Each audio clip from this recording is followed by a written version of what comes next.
حضرت یحییٰ علیہ السلام کی شہادت۔ مورخین کا بیان ہے کہ حضرت یحییٰ علیہ السلام جو برگزیدہ نبی تھے، حضرت زکریا علیہ السلام کی خاص دعا سے ماں باپ کے بڑھاپے میں پیدا ہوئے تھے۔ بچپنے میں درجہ نبوت پر فائز کیے گئے تھے، یعنی انتہائی کمسنی کے عالم میں مبعوث کیے گئے تھے۔ تقدس کے اعلیٰ درجے پر فائز تھے، عبادت اور خوف خدا میں جواب نہ رکھتے تھے۔ ان سے کیوں کر ممکن تھا کہ شریعت کے خلاف کوئی فتویٰ دے دیتے۔ وہ تحفظ ترویج شریعت کے لیے آئے تھے، نہ کہ شریعت کو برباد کرنے کے لیے۔ ان کا کام تحفظ اصول و شریعت تھا، اسی لیے وہ شہید ہوئے۔ ان کی شہادت کا واقعہ یہ ہے کہ ان کے زمانے میں ایک اسرائیلی بادشاہ تھا جس کا نام تھا ہیروس۔ اس نے اپنے بھائی فیلکیوس کی عورت سے جس کا نام ہیرودوبا تھا عقد کر لیا تھا، اور اس عورت کے اس بادشاہ کے بھائی سے ایک نہایت حسین و جمیل لڑکی تھی۔ بادشاہ اس پر عاشق تھا اور چاہتا تھا کہ اسے جائز طریقے سے اپنے استعمال میں لائے، اور بادشاہ کی بیوی بھی یہی چاہتی تھی، کیونکہ اسے یہ شبہ تھا کہ بادشاہ آگے چل کر میرے بڑھاپے کی وجہ سے مجھے نظر انداز کر کے کسی اور عورت کو اپنی نظروں میں جگہ دے دے گا۔ چنانچہ اس نے بادشاہ کو موقع پر موقع اپنی لڑکی کی طرف مائل اور متوجہ کیا، جس نے عشق کی موجودگی میں سونے پر سہاگا کام کیا۔ بالآخر اس نے ایک دن حضرت یحییٰ علیہ السلام کو بلا بھیجا، جن کی وہ بے انتہا عزت کرتا تھا اور ان کے مشورے کے بغیر کوئی کام نہ کرتا تھا، اور جب وہ تشریف لائے تو اس نے اس کے متعلق مسئلہ پوچھا۔ حضرت یحییٰ علیہ السلام نے فرمایا کہ بالکل حرام ہے، اور تیرے لیے یہ لڑکی کسی طرح حلال نہیں ہو سکتی، لہٰذا تو خدا کا خوف کر اور اسرادہ نکاح سے باز رہے۔ حضرت یحییٰ علیہ السلام شرعی فیصلہ دے کر اور حکم خدا سنا کر واپس چلے گئے۔ ان کے جانے کے بعد اس عورت نے سخت غیظ و غضب کا اظہار کیا اور بادشاہ سے حضرت یحییٰ علیہ السلام کے بے سروپا برائیاں کی اور ان کو صفحہ ہستی سے نیست و نابود کرنے کا فیصلہ کر لیا۔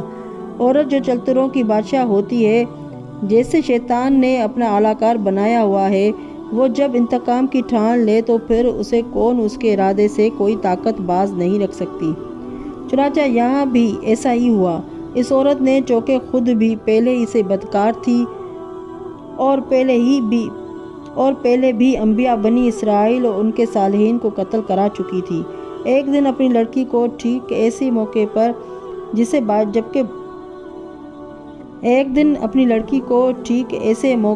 جبکہ بادشاہ شراب کے نشے میں دھت تھا، بہترین لباس و زیورات سے آراستہ کر کے اس کی خدمت میں پیش کیا اور تنہائی میں اسے چھوڑ کر خود چلی گئی۔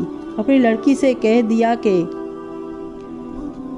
وہ بادشاہ کو شراب پلائے اور خود بھی اس کا ساتھ دے، اپنے کو اس پر پیش کرے، اور جب اچھی طرح اسے اپنی طرف مائل کر لے تو عین موقع پر انکار کر دے اور اس وقت تک راضی نہ ہو جب تک وہ منہ مانگی مراد دینے پر تیار نہ ہو جائے۔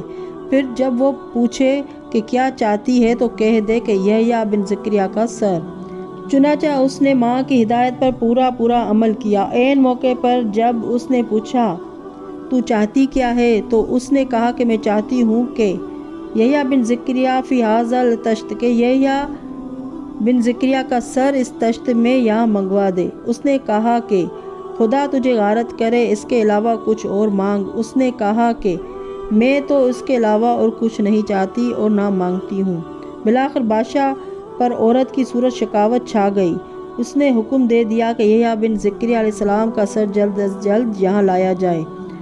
حکم حاکم مرگ مفاجات، فوج دور پڑی اور حضرت یحییٰ علیہ السلام جو اس وقت بروایت صلبی محراب عبادت میں تھے کا سر کاٹ کر پیش کر دیا۔ انا للہ و انا الیہ راجعون۔ مورخین کا بیان ہے کہ حضرت یحییٰ علیہ السلام کا سر جب طشت میں رکھ کر دہرال میں لایا گیا تو سر مبارک سے یہ آواز برآمد ہوئی، اے ملعون بادشاہ، یہ لڑکی تیرے لیے ہرگز حلال نہیں ہے۔ ایک روایت میں ہے کہ حضرت یحییٰ علیہ السلام کی شہادت آخری چہارشنبہ کو ہوئی ہے، جسے قرآن مجید نے نئے سے مستعمر کہا ہے۔ خداوند عالم نے قتل یحییٰ علیہ السلام کا بدلہ خردوس نامی بادشاہ کے ذریعے سے 70,000 افراد موت کے گھاٹ اتار دیے گئے۔ مورخ ذاکر حسین نے لکھا ہے کہ قتل یحییٰ علیہ السلام کا عوض خدا نے اس طرح لیا کہ تیتیوس ٹائٹس قیصر روم نے مملکت شام پر چڑھائی کر کے بیت المقدس کو برباد کیا اور 11 لاکھ بنی اسرائیل کو قتل کیا۔ تواریخ اور احادیث سے معلوم ہوتا ہے کہ حضرت یحییٰ علیہ السلام کو جب شہید کیا گیا اور ان کا سر کاٹ کر تشت میں رکھا گیا اور بادشاہ کے سامنے پیش کیا گیا تو سر سے مسلسل یہی آواز آ رہی تھی کہ یہ عورت تیرے لیے حلال نہیں ہے۔ پھر اس سر سے جو خون نکلا وہ جوش کھانے لگا، یہاں تک کہ تشت سے نکل کر زمین پر پہنچا اور وہاں سے چل کر شہر کے حدود تک پہنچ گیا، جو عرصے دراز تک ابلتا اور جوش کھاتا ہے۔ ایک روایت میں ہے کہ جب ان لوگوں نے ان کا سر کاٹ لیا تو خداوند عالم نے اس عورت اور اس کے گھر بار کو قتل یحییٰ کے سبب سے زمین میں دھسا دیا۔ ایک روایت میں ہے کہ ان الشمس بکت، ایک روایت میں ہے کہ یحییٰ علیہ السلام کی شہادت پر آفتاب 40 دن مسلسل روتا رہا اور اس کے رونے کی علامت یہ تھی کہ وہ طلوع و غروب کے وقت سرخ ہو جاتا تھا۔ مورخین و محدثین کا بیان ہے کہ حضرت یحییٰ علیہ السلام اور حضرت امام حسین علیہ السلام کے حالات میں قدرے توافق ہے، اس لیے حضرت سید الشہداء سفر کربلا میں بار بار حضرت یحییٰ علیہ السلام کو یاد فرماتے تھے۔ حضرت یحییٰ علیہ السلام 6 ماہ میں پیدا ہوئے، امام علیہ السلام بھی 6 ماہ میں متولد ہوئے تھے۔ حضرت یحییٰ علیہ السلام تحفظ احکام دین و شریعت کے لیے شہید ہوئے۔ حضرت امام علیہ السلام بھی تحفظ دین و بقاء اسلام کے لیے درجہ شہادت پر فائز ہوئے۔ حضرت یحییٰ علیہ السلام کا سر کاٹا گیا۔ حضرت امام حسین علیہ السلام کا بھی سر کاٹا گیا۔ حضرت یحییٰ علیہ السلام کا سر تن سے جدا ہونے کے بعد بولتا رہا۔ حضرت امام حسین علیہ السلام کا سر بھی نوک نیزہ پر تلاوت کلام پاک کرتا رہا۔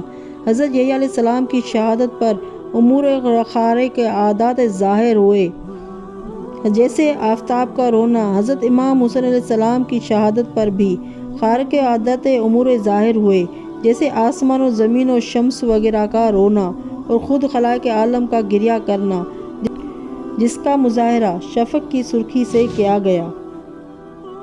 اگر سمجھے تو ماتم ذات فضائے آسمانی ہے، شفق کہتے ہیں جس کو خون بے کس کی نشانی ہے۔